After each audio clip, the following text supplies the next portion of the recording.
t'adorons, Seigneur, aujourd'hui dans le nom précieux du Seigneur Jésus-Christ. Alléluia, alléluia, alléluia, au nom du Seigneur. Nous lisons dans l'Évangile selon Matthieu chapitre 2 et le verset 1, un verset seul pour entrer dans notre message d'aujourd'hui. Dans la Bible ici, nous dit Jésus étant né à Bethléem en Judée au temps du roi Hérode, voici les mages d'Orient arrivés à Jérusalem. Il y a deux noms qui sont mentionnés ici dans un seul verset et nous lisons en fait la mention de deux rois dans un seul verset. Le premier roi, c'est celui que nous connaissons comme le roi Jésus. Et c'est lui la raison pour laquelle nous sommes venus aujourd'hui. Mais il y a un deuxième roi mentionné dans le verset qui s'appelle Hérode. Et de celui-là, nous avons les racines d'un message que j'aimerais communiquer aujourd'hui pour un peu de temps, quelques moments. Simplement l'hérodienne. L'hérodienne. Et vous allez le comprendre, bien sûr, à la fin de mon message. Mais je vais parler aujourd'hui de cela. Et je crois que le Seigneur a mis quelque chose dans mon esprit. Et conduit par l'Esprit de Dieu, je vais vous parler aujourd'hui. Je vais parler à chacun qui est dans la maison de Dieu. Parce que si vous pouvez écouter attentivement à ce que je vais dire dans la première partie, vous allez recevoir une bénédiction dans la deuxième partie. Donc, si vous éteignez ma voix, maintenant, vous ne serez point bénis. Mais si vous pouvez écouter soigneusement la première partie, vous serez bénis avant de partir d'ici aujourd'hui. Est-ce que nous pouvons prier et invoquer le Seigneur Jésus-Christ dans ce lieu? Seigneur, nous te louons, nous t'adorons, Seigneur, aujourd'hui dans ce lieu. Seigneur, nous te glorifions pour la présence de Dieu qui est là au milieu de nous, Seigneur. Nous te bénissons, Seigneur, pour tout ce que tu es en train de faire. Seigneur, l'œuvre de Dieu que tu as commencé, qui va continuer jusqu'à ton retour, Seigneur. Que tu touches le peuple de Dieu ici, aujourd'hui, dans ce lieu, Seigneur. Et Seigneur, que tu nous conduis, Seigneur, selon ton Esprit Saint, afin de recevoir tout ce que tu as préparé pour ton peuple aujourd'hui. C'est notre prière et nous recommandons ce moment entre tes mains, Seigneur Jésus-Christ. Nous prions cela et nous glorifions le grand nom de Seigneur Jésus-Christ par notre prière. Et tout le monde dit Amen. Amen. Que le Seigneur vous bénisse au nom de Jésus-Christ. L'hérodienne. Vous pouvez vous asseoir dans le nom de Jésus. L'hérodienne. Donc, c'est un sujet un peu intéressant aujourd'hui et déjà quelques-uns sont dans la confusion. Mais je vais clarifier tout dans un moment. Nous lisons, comme je viens de mentionner, deux noms qui se figurent, qui se trouvent dans Matthieu chapitre 2 et le verset 1. Le premier desquels, j'espère que vous reconnaissez facilement et dont vous pouvez citer beaucoup des informations, beaucoup des faits de Seigneur Jésus-Christ. J'espère que vous connaissez votre Seigneur Jésus-Christ et son identité et tout ce qu'il a fait dans votre vie. Et si on fait un petit test aujourd'hui, j'espère que vous pouvez citer au moins 3-4 choses qui identifient le Seigneur. Il est le roi des rois. Il est le Seigneur des seigneurs. Comme nous avons chanté aujourd'hui, il est l'alpha et l'oméga. Il est le premier et il est la fin. Il est celui qui remplit toute sa création.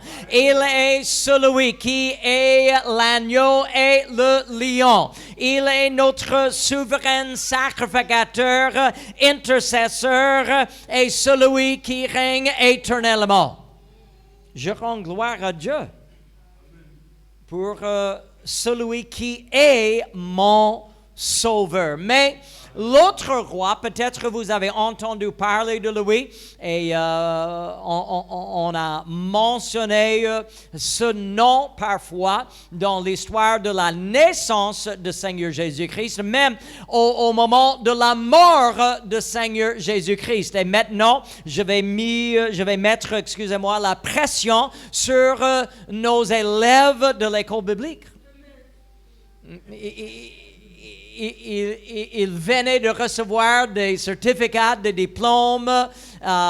Est-ce que c'est le même Hérode au moment de la naissance de Jésus que à la crucifixion de Jésus? Première question. C'est le même Hérode? Merci beaucoup. Applaudir le Seigneur. Wow! Wow! Parce que si vous ne connaissez pas cela, c'est moi qui n'a pas bien enseigné. Oh, donc la pression est soulevée maintenant. Maintenant, en Matthieu chapitre 2, nous lisons au sujet de ce qu'on appelle Hérode le Grand. Et il est le premier, et en fait, peut-être au lieu de l'appeler Hérode le Grand, on peut l'appeler Hérode le Méchant. On peut l'appeler à la fois Hérode le Diable. Parce que, laissez-moi en parler pour un moment d'Hérode, parce que vous devez comprendre d'abord pourquoi, à mon avis, c'est presque étonnant qu'on peut mentionner dans la même phrase le nom de Jésus et le nom d'Hérode. Parce que je vous assure, les deux sont opposés l'un de l'autre. Ils ne sont pas dans la même catégorie, ils ne sont pas classés de même, ils ne sont pas pareils l'un à l'autre, mais ils sont liés dans l'histoire de la naissance de Jésus-Christ dans ce verset et par d'autres choses. On note que Hérode le Grand, dont nous avons notre thème, l'Hérodienne aujourd'hui, il n'avait que 15 ans quand il est nommé comme gouverneur de cette zone de Jérusalem, la zone qu'on appelle parfois la nation d'Israël, la Syrie, le Judée, etc. Mais comme il n'est pas bien expérimenté, je vous assure, je ne veux pas que mon président, mon premier ministre n'ait que 15 ans. Est-ce que vous pouvez imaginer, frère Otis, que dans 3-4 ans, nommé Junior comme président du Sénégal? Non, même pas. Imaginez ce qui va entrer dans la tête. Imaginez avec le pouvoir Junior, pouvoir de président, ce qu'il va faire. Comment il va distribuer l'argent. Ce qu'il va acheter avec la caisse de pays, ce qu'il va acheter avec la richesse de pays. Et comme il a mal gouverné dans la première époque de sa vie, il a dû fuir à Jérusalem, il est allé à Rome, et une fois à Rome, il a gagné la faveur de César et de gouvernement à Rome, et puis après un peu de temps, nommé maintenant roi de Judée. On l'a renvoyé à Jérusalem, et une fois à Jérusalem, un règne horrible a commencé. Comme il est là la seconde fois, la première chose à faire est de se venger, ceux qui ont chassé. Donc, imaginez-vous, une fois sur place à Jérusalem, il a tué tous ses adversaires, y compris toute la Sanhédrin. Et si vous connaissez un peu Israël, dans l'époque de Jésus-Christ, le Sanhédrin, c'est le gouvernement des Juifs par les Juifs. C'est le siège de pouvoir juif. Et il a tué tous les membres de Sanhédrin, sauf 2.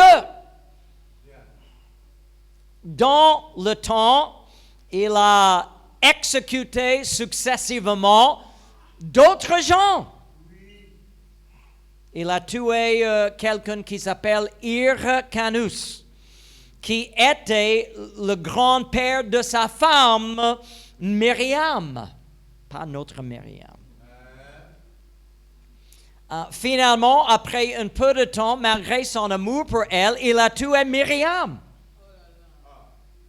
Et il a tué ses 2 fils, ses propres fils.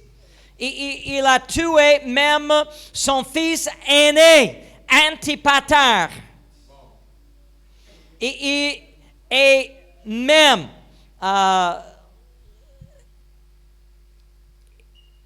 quand sa mort était prévue, il a planifié un grand massacre des gens. Parce qu'il veut simplement que les gens pleurent au moment de sa mort. Sachant que, à sa mort, personne ne pleurera à cause de lui. À sa mort, tout le monde va réjouir. Sachant que les larmes ne vont pas couler. Au moment de sa mort, il a demandé ses soldats de tuer beaucoup de gens. Comme ça, au moins, à Jérusalem, il y aura les larmes. Il était vraiment un homme méchant. Et si vous connaissez un peu l'histoire de lui, c'est le même Hérode, comme nous venons de lire en Matthieu chapitre 2, qui était vivant au moment de la naissance du Seigneur Jésus-Christ. Et avec les mages de l'Orient, il y a une révélation, une histoire de son esprit, parce qu'une fois qu'il a compris qu'un roi est né, il a commencé à se poser beaucoup de questions. Il a appelé les Juifs. Où est-ce que ce roi est né?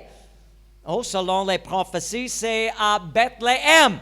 Et si vous ne connaissez pas la géographie d'Israël, le Bethléem n'est que 12-15 kilomètres de Jérusalem. Donc, c'est une ville proche de Jérusalem.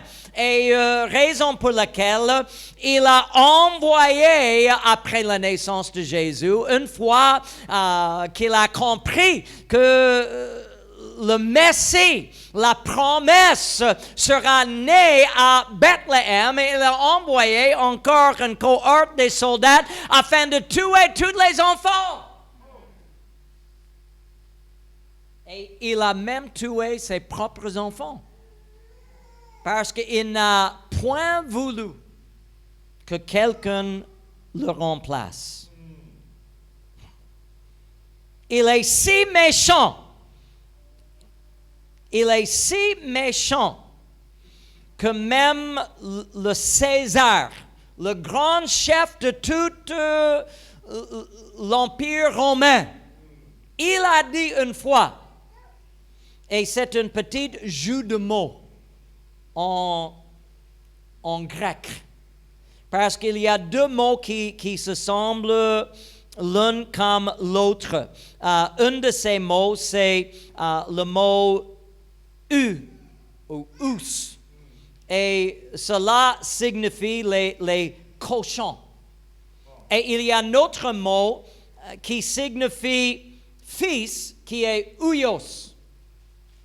Donc, on a 2 mots presque le même, ous et ouios. Et le César a dit que je préfère être le ous d'Hérode plutôt que son ouios. Je l'explique. Je préfère être le cochon d'Hérode que son fils. Pourquoi? En tant que juif, il est interdit de toucher et même tuer les cochons. Mais selon Hérode, ce n'est pas interdit de tuer ses propres enfants.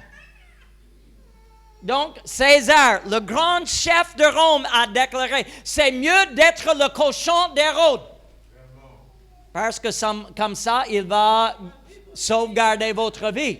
Mais si vous êtes son enfant, attention. Donc, imaginez, dans le même verset d'Écriture, on a cet Hérode et notre Seigneur et Sauveur Jésus-Christ. Quelle comparaison! Un homme qui veut devenir Dieu face à un Dieu qui est devenu homme. Un roi qui a régné avec la haine face à un roi qui a régné dans l'amour.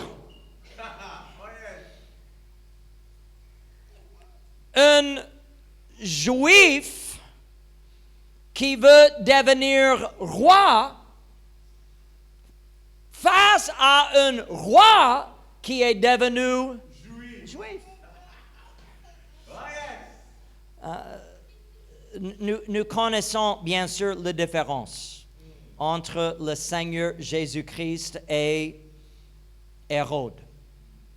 Mais il y a une autre raison pour laquelle il y a une comparaison que nous devons faire aujourd'hui qui nous lance dans le thème de mon message.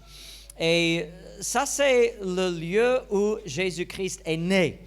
Et qui connaît où Jésus est né? Israël. Jésus est né où?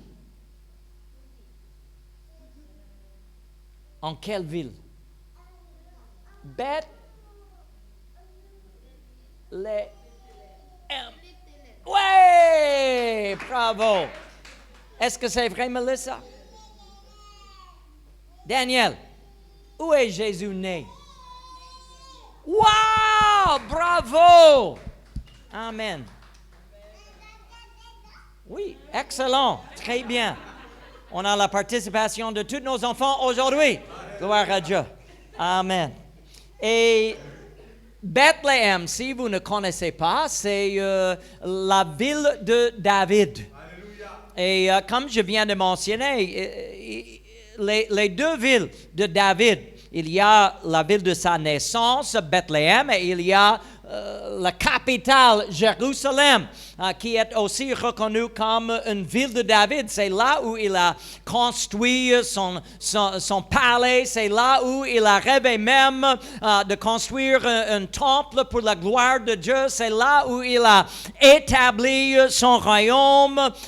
Et c'est depuis Jérusalem qu'il a gouverné. Donc, les deux villes sont vraiment proches l'une à l'autre et ils sont tous les deux liés avec David, qui est un symbole de notre Seigneur Jésus-Christ, le Messie, celui qui va s'asseoir sur le trône de David un jour, qui va poser ses pieds à Jérusalem un jour, et depuis Jérusalem, il va régner éternellement. Alléluia. Est-ce qu'on peut acclamer le Seigneur?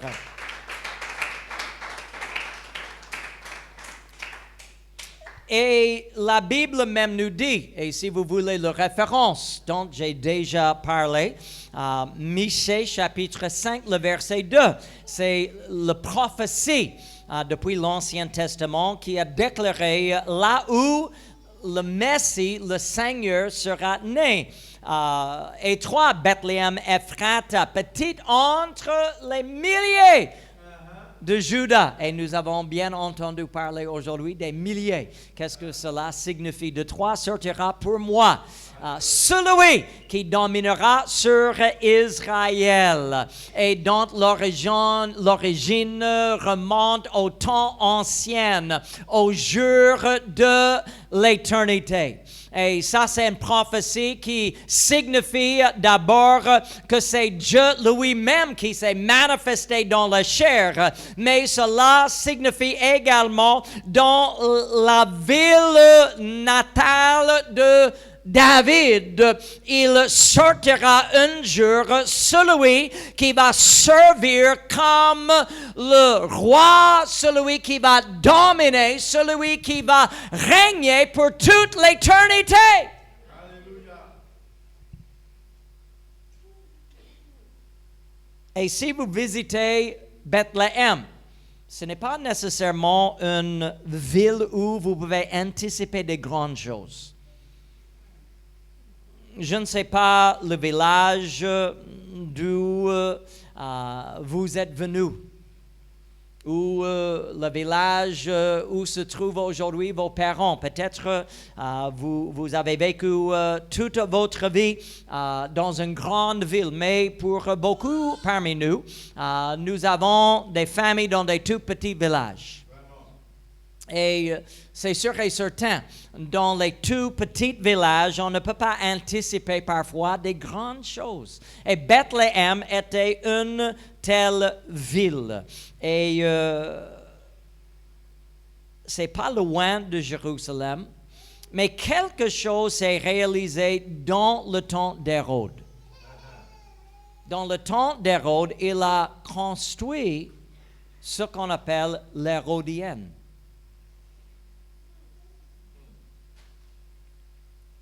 Et quelle que soit son logique, il a construit ce qu'on appelle l'Hérodienne d'une façon où c'est visible depuis Jérusalem et à la fois depuis Bethléem. Il a construit un monument, si on peut dire, à lui-même, une ville à lui-même, un palais à lui-même, qui était si grande, il a dominé le pays tout autour de Bethléem. On a quelques images pour montrer sa grandeur. Si Ben, vous pouvez les partager. Ça, c'est d'en haut. Et c'est presque comme un volcan. Si vous voyez cette image, c'est presque comme un volcan. On peut anticiper que peut-être ça va s'exploser un jour, mais c'était visible par les satellites. C'est si énorme, si grand, si on peut continuer avec d'autres images. Et cette colline n'existait pas avant le temps d'Hérode. Avec une équipe d'esclavage, il a construit une montagne. Parce qu'il a voulu une ville, un palais, il a voulu une forteresse unique. Parce que, oui, Jérusalem est là. Bethléem est là. Mais ils seront toujours attachés à un autre roi. Les Juifs refusent à oublier David. Donc, je dois construire une autre ville qui va porter mon nom. Je n'aime pas être le roi d'Israël dans la ville de David. Pour lui, c'était comme une insulte. Donc, il a construit, continuez mon frère, il a construit une ville énorme avec beaucoup de luxe. Ça, c'est au sommet de collines. Et si je peux dire quelques petites faits, comme j'ai dit, c'était visible depuis Jérusalem. Jérusalem se trouve 13 kilomètres de l'Hérodienne. Mais on ne peut voir l'Hérodienne depuis 13 kilomètres. de Bethléem, qui est beaucoup plus proche, ce n'était que 4 kilomètres, on ne peut voir l'Hérodienne de Bethléem, ou depuis Bethléem. C'était une immense colline visible sur l'horizon depuis Jérusalem. Si vous voyez vers la mer Morte, au sommet, son palais, c'était fait de pierres blanches pour que cela glisse, pour que ça brille dans le plein soleil. Et c'était comme en compétition avec le temple à Jérusalem, qui était aussi construit des pierres blanches.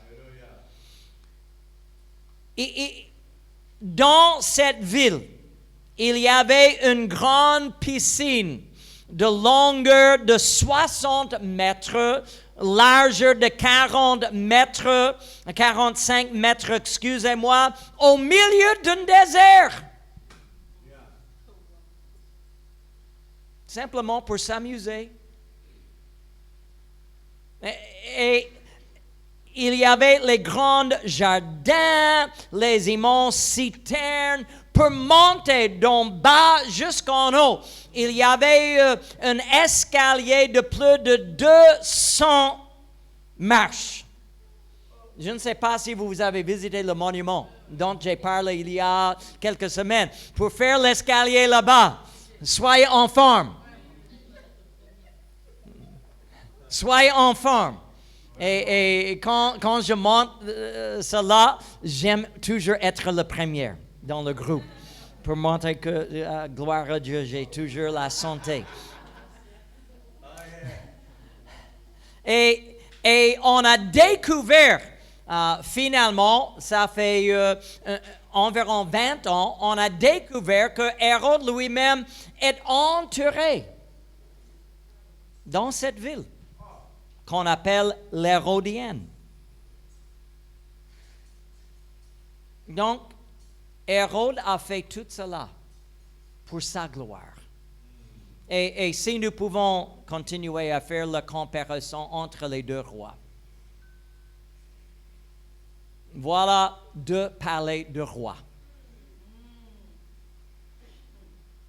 Et si nous pouvons écrire l'histoire, quel parmi les deux est-ce que vous allez choisir pour la naissance du roi des rois?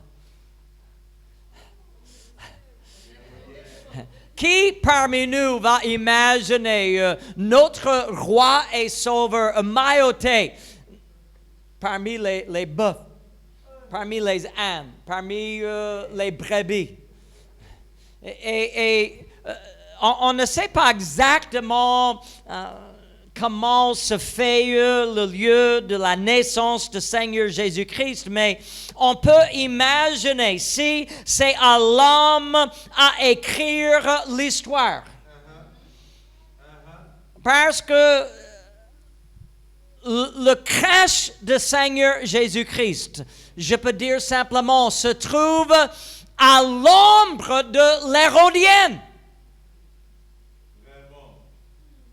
Quand, imaginez-vous, vous êtes parmi les bergers et les bergers reçoivent les nouvelles. Un roi est né. Un sauveur vous est donné.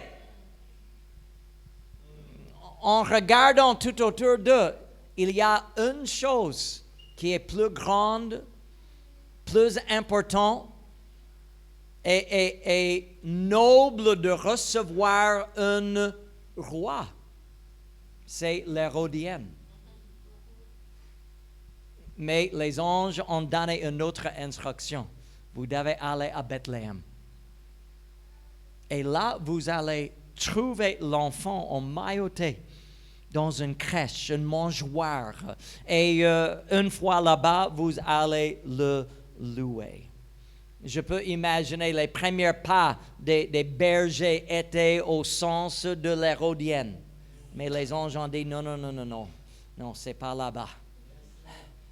voilà la comparaison. Il y a le luxe, il y a tout ce dont vous avez besoin. C'était une forteresse avec des centaines de soldats pour protéger le roi. Il y a cette piscine, il y a les citernes, il y a les jardins incroyables. Il y avait toute forme de luxe, de salles, les grandes salles de réception pour les fêtes extraordinaires, les bains publics, les zones pour les domestiques, cet escalier monumental qui monte d'en bas jusqu'au dessous avec une forteresse. Et voilà, une crèche ou l'Hérodienne. Les vêtements de maillotage comparés aux vêtements royaux. Le braiement des animaux ou les louanges des sujets. Jésus est né littéralement dans l'ombre de l'Hérodienne.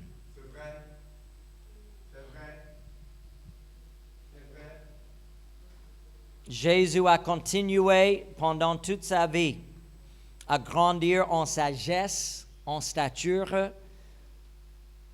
et pendant toute sa vie, même comme nous avons mentionné, même au moment de sa crucifixion, l'ombre d'Hérode est toujours présent.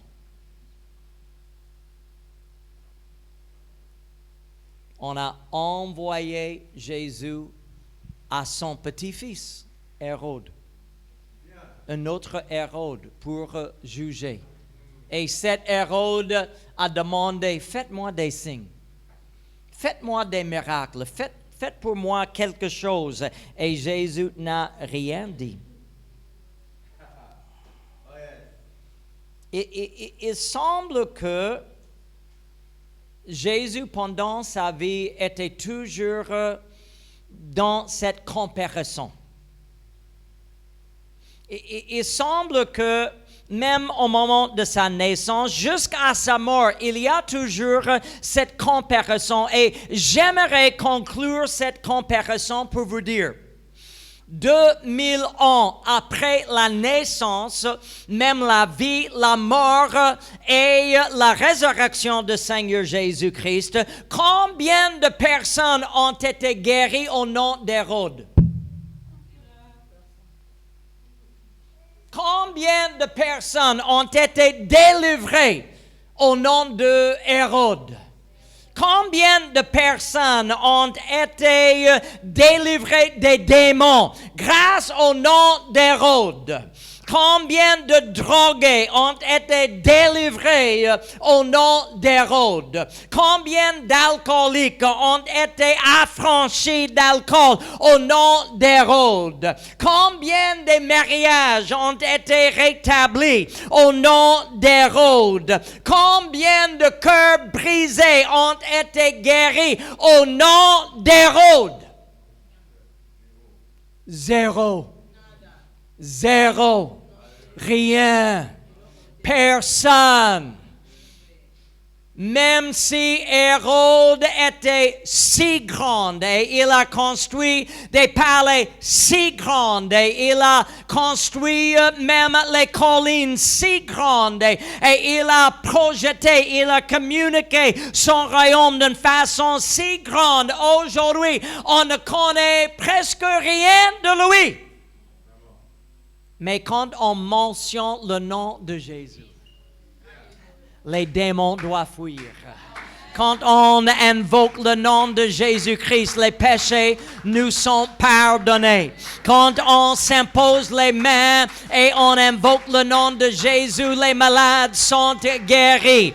Quand les familles se rallient autour du nom de Jésus, les familles sont rétablies. Les enfants sont éduqués dans la crainte de Dieu. Les mariages sont guéris.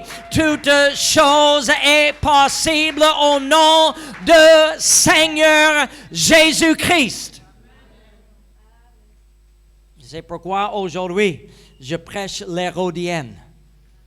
Parce que cela nous montre une comparaison incroyable à comprendre et j'aimerais vous dire aujourd'hui, le nom de Jésus-Christ a dépassé, éclipsé, survécu, dominé, dépassé, sapé, contourné le nom d'Hérode. Alléluia. C'est vrai. À de nombreuses reprises. Des reprises innombrables. Alléluia. Je conclus. Si vous avez bien écouté, c'est pourquoi je vous ai demandé d'écouter soigneusement. Est-ce que vous pouvez montrer la colline encore? Hérodienne. La colline. Voilà. Si vous pouvez vous souvenir, cette colline n'existait pas. C'était construit par une équipe d'esclaves à cause de l'orgueil d'Hérode. Et c'était énorme. C'était visible depuis Jérusalem. Ce n'est pas simplement une petite chose qu'on a fait. C'était presque une montagne. C'était visible de Bethléem. Je ne sais pas ce qui est entré dans sa tête, mais je peux bien imaginer que c'était un plan, c'était un dessein satanique. Car même Satan lui-même, il connaît des éléments de la parole de Dieu, mais il ne comprend pas la plénitude de plans et des desseins de Dieu. Et probablement dans la pensée d'Hérode, comme je viens d'imaginer, il a vu Jérusalem, il a vu Bethléem, sachant l'histoire, et peut-être, même s'il a fallu la clarification au moment de sa naissance, il a compris l'importance de Bethléem. Non seulement au point de vue du passé, mais peut-être au point de vue de l'avenir. Alléluia. Et avec cet esprit enflé, je vais construire quelque chose qui dépasse tout. Et celui qui s'est bien montré comme l'ennemi des plans de Dieu, celui qui est bien compris par nous et même dans son temps comme l'ennemi du peuple de Dieu, l'ennemi du royaume de Dieu, l'ennemi de la parole de Dieu, ennemi des prophéties de Dieu, ennemi de tout ce que Dieu a voulu faire, tout ce que Dieu a déjà accompli, celui qui était en opposition de Dieu s'est décidé un jour de construire une montagne au milieu des plans de Dieu. Alléluia. Et ce qui m'a touché en se préparant pour aujourd'hui, c'est simplement cette question. Est-ce que votre ennemi a construit une montagne au milieu des projets que Dieu a pour vous?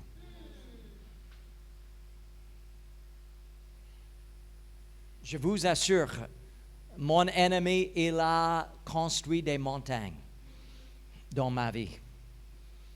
Quand j'ai vu le plan de Dieu facilement sur Véronique, tout à coup, une montagne. Est-ce qu'il y a quelqu'un d'autre qui a vécu cela? J'ai compris exactement, voilà ce que Dieu va faire et je me lève un jour et l'ennemi, une Hérodienne, qui symbolise tout ce qui est contre Dieu, qui symbolise tout ce qui est contre le plan de Dieu, face à Bethléem, là où Dieu va faire naître le salut. Et dans l'ombre de ce lieu de plus grand miracle que Dieu n'a jamais fait, l'ennemi, je vais vous montrer quelque chose. Est-ce qu'il y a quelqu'un avec moi aujourd'hui? j'ai vécu des moments incroyables dans la prière, dans le jeûne, dans le louange et l'adoration, où j'ai vu clairement, frère Otis, tout ce que Dieu a planifié, tout ce que Dieu fait dans ma vie, dans mon ministère, même pour le Dakar, le Sénégal, même d'ailleurs. Et j'étais ravi de joie. Alléluia. Et je me suis levé un jour. Et là où j'avais cru, Dieu va faire naître le miracle. Une montagne s'impose, qui est beaucoup plus grande que ce que j'ai imaginé, ce que j'ai pu penser. Et si je ne fais pas attention, quelle comparaison? Je peux imaginer que la montagne, certainement, est plus grande que ce que Dieu va faire, ce que Dieu peut faire. La montagne va dominer et l'ombre de cette montagne va toucher tous les plans que Dieu a pour ma vie. Je vous pose la question honnêtement. Est-ce que vous avez vécu une telle situation dans votre vie? Là où vous avez cru, le chemin est là. Le plan est là. Le projet est là. Tout ce dont j'ai besoin est prêt. Et tout à coup, l'ennemi, encore depuis la naissance jusqu'à sa mort, Hérode a dominé l'histoire du Seigneur Jésus-Christ. En opposition de lui, en se moquant de lui, même en essayant de tuer le Seigneur Jésus. Et rien ne symbolise cette influence d'Hérode comme l'Hérodien.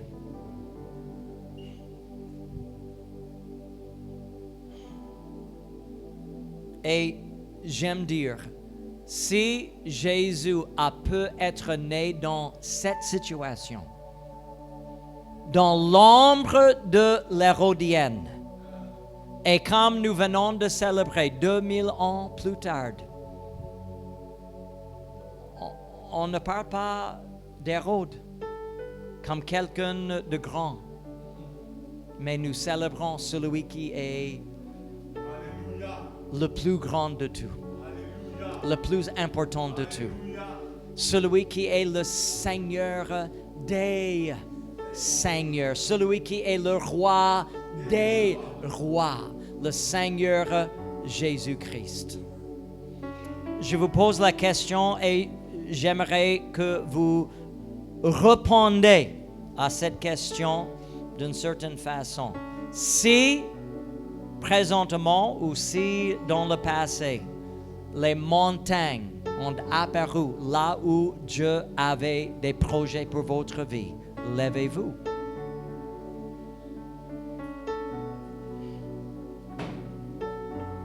Si là où vous avez des prières, des désirs spirituels, des rêves, et vous avez même compris, voilà ce que Dieu a pour moi. Mais aujourd'hui, il y a une montagne beaucoup plus grande que la promesse. J'aimerais vous donner une petite parole pour terminer. Marc chapitre 11, 23. Si quelqu'un dit à cette montagne, ôte-toi de là. Hérode, vous ne pouvez pas construire une montagne là où il y a les promesses de Dieu. Et croire que cette montagne va dépasser mes promesses. Hérode, vous ne pouvez pas croire que ce que vous êtes en train de faire peut dépasser pour changer ce que Dieu veut faire dans ma vie. Oui, le commencement des choses spirituelles sont toujours très petites et le commencement des choses de l'ennemi sont toujours énormes. C'est pourquoi la Bible nous conseille, ne méprisez jamais les jours des petites choses. Les petites choses, parce que Dieu commence toutes choses d'une petite façon, d'un petit lieu, dans un lieu obscur, dans un lieu caché, dans une manière par laquelle les gens ne peuvent pas identifier. Mais l'ennemi, ce que l'ennemi aime faire, c'est de s'imposer dès le commencement. Mais cette hérodienne, les photos que vous avez vues, vous pouvez les trouver sur Google. Cela existe aujourd'hui, mais ce n'est qu'un site historique. Ce n'est qu'un musée où les gens peuvent visiter pour voir ce qui s'est passé il y a 2000 ans. Mais la naissance de Jésus-Christ, sa vie, sa mort et sa résurrection a transformé des millions et, si j'ose dire, des milliards des âmes depuis l'établissement de l'Église. Et le nom de Jésus-Christ continue à nous délivrer, continue à nous guérir, continue à nous transformer la vie, continue à changer le trajet des pécheurs et de leur donner une espérance dans le royaume de Dieu. Aujourd'hui, si l'ennemi est venu implanter une montagne au milieu de tout ce que Dieu s'apprêtait à faire, il faut lever la voix et déclarer: montagne, ôte-toi d'ici et jette-toi dans la mer. Et si vous ne doutez point, si vous avez la foi, si vous croyez ce qu'il dit arrive, tout le verra accompli. Au nom de Jésus. Est-ce que nous pouvons lever nos mains dans la maison de Dieu? Et est-ce que nous pouvons déclarer à haute voix les plans que l'ennemi a commencé semblent forts, mais ils finissent petits. Mais les plans de Dieu commencent toujours petits, mais ils finissent en grand. Oh Seigneur Jésus, ton royaume aujourd'hui est plus grand que celle des Nations Unies, que celle de l'Amérique, oh, que celle de l'Europe, que tous les pays de l'Afrique ensemble. Ton royaume dépasse tous les royaumes dans le temps ancien, dans le temps présent et même dans le temps à venir. Ton royaume reçoit toujours et accueillit toujours. Oh Seigneur, ton royaume dépasse toujours tout ce que l'homme peut faire, tout ce que Satan peut faire, tout ce que les démons peuvent faire, tout ce que la maladie peut faire, tout ce que l'argent peut faire. Ton royaume dure éternellement. Alléluia, alléluia. Quelqu'un doit déclarer à la montagne: ôte-toi d'ici, ôte-toi d'ici et jette-toi dans la mer. Dieu a un plan pour ma vie. Dieu a des projets pour ma vie. Dieu a des desseins pour ma vie. Et la montagne que tu as construite aujourd'hui sera déplacée demain au nom de Jésus.